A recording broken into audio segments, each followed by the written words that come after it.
After silently having breakfast, Cao Xiant and the old man set off on reindeer to Belovodye. Cao felt it unusual to sit on the back of a small reindeer whose antlers rose above his head.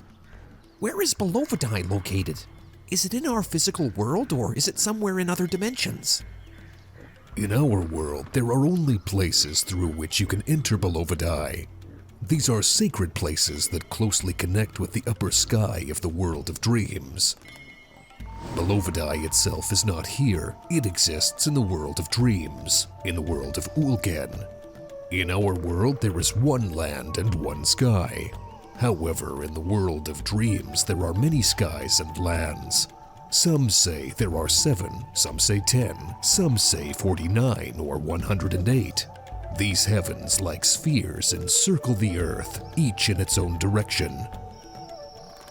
Ulgen, Umai, and Erlik sit on the top heaven, and their children, their spirit helpers, dwell on the intermediate heavens down to our earth. The closer to the earth, the weaker and more numerous these spirits are. Belovodye itself, located on the topmost heaven, aside from Ulgen, is the world of the absolute future, from which everything that is, was, and will be on earth and in the heavens originates. However, reaching it is not easy. One can enter it only through special places and at specific times. Only someone pure as a child and unburdened by the weight of the past can enter. Unnoticeably over their conversation, they approached the mountain river. We can't go any further. We'll have to proceed on foot. After dismounting, they descended a narrow, barely visible mountain track, winding over a rushing mountain stream.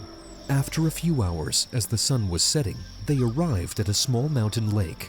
Next to it was the entrance to a cave. Here is the entrance to Belovodye. From here on, you'll have to go by yourself, but not in your physical body. You should go in your dream body, in the soul of Seir. Cao Xiant remembered how the Northern Cam explained to him what Seir was.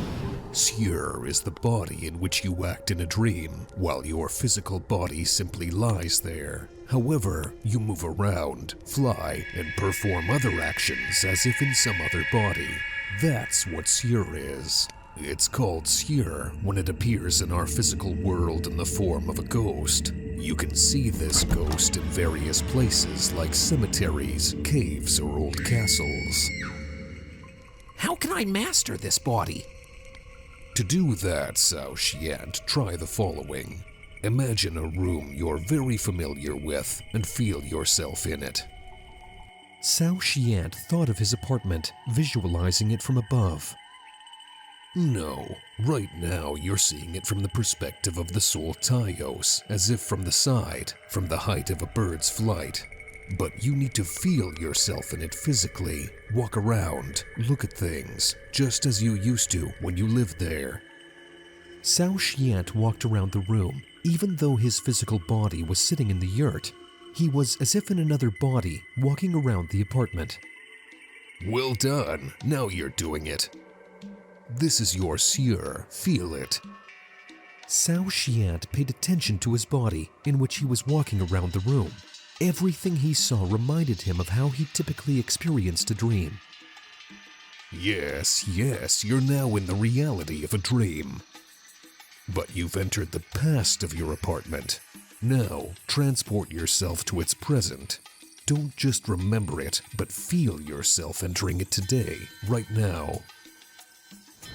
Suddenly, Cao Xiant's vision changed completely.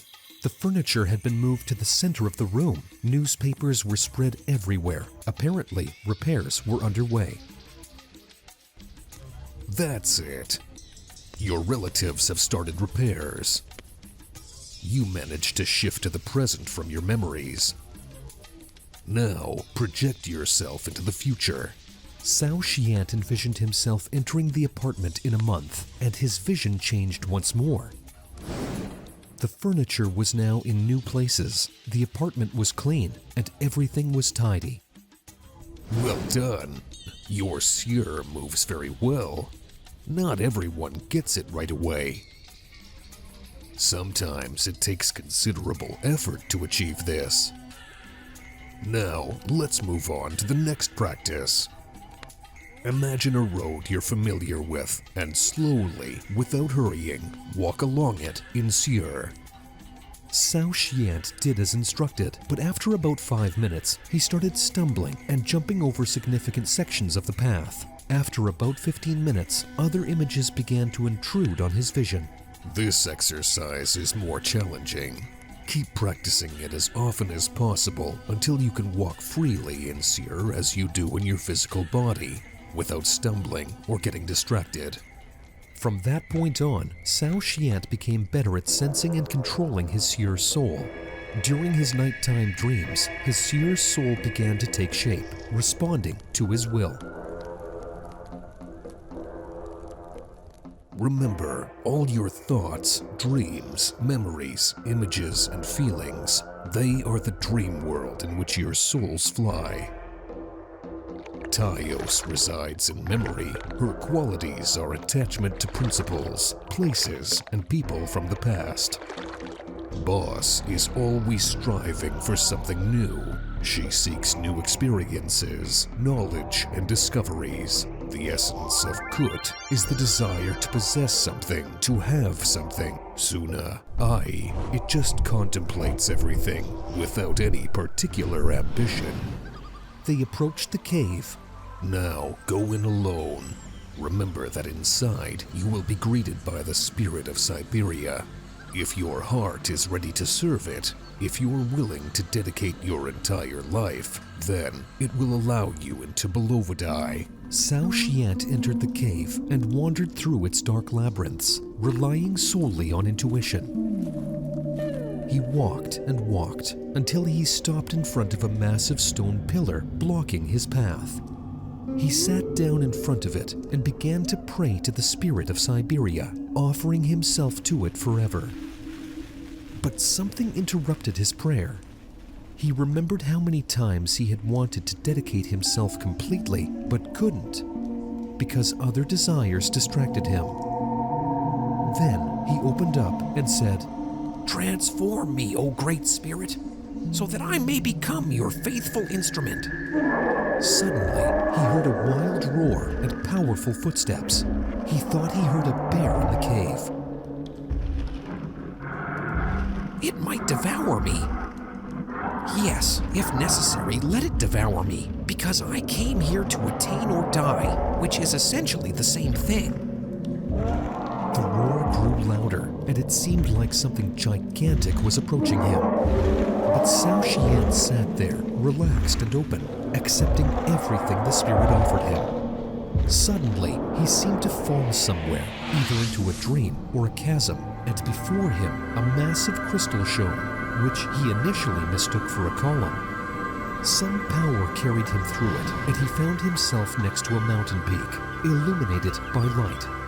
Above it stood an enormous spruce tree, reaching into the sky, with nests perched on it. Below was a circular lake encircling the peak, a lake with white waters. From this lake, 4 rivers flowed in 4 different directions, descending down the mountain slope. So this is Belovodye.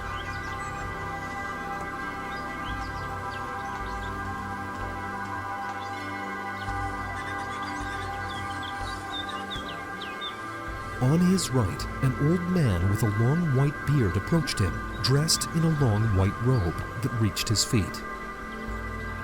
In his hands, he held a tall staff, ending with an image of a strange bird's head.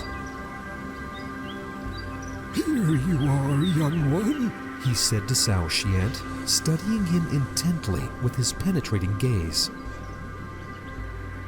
This is the sacred lake from which 4 rivers of time flow.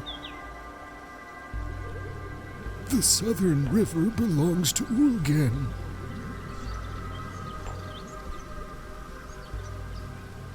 The northern river, Erlik.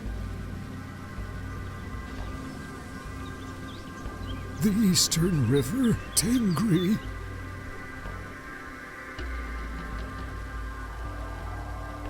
And the western river, Umai. Beings paths with corresponding destinies flow along them. Now I shall reveal to you the great knowledge of Belovodye, knowledge that will save this world.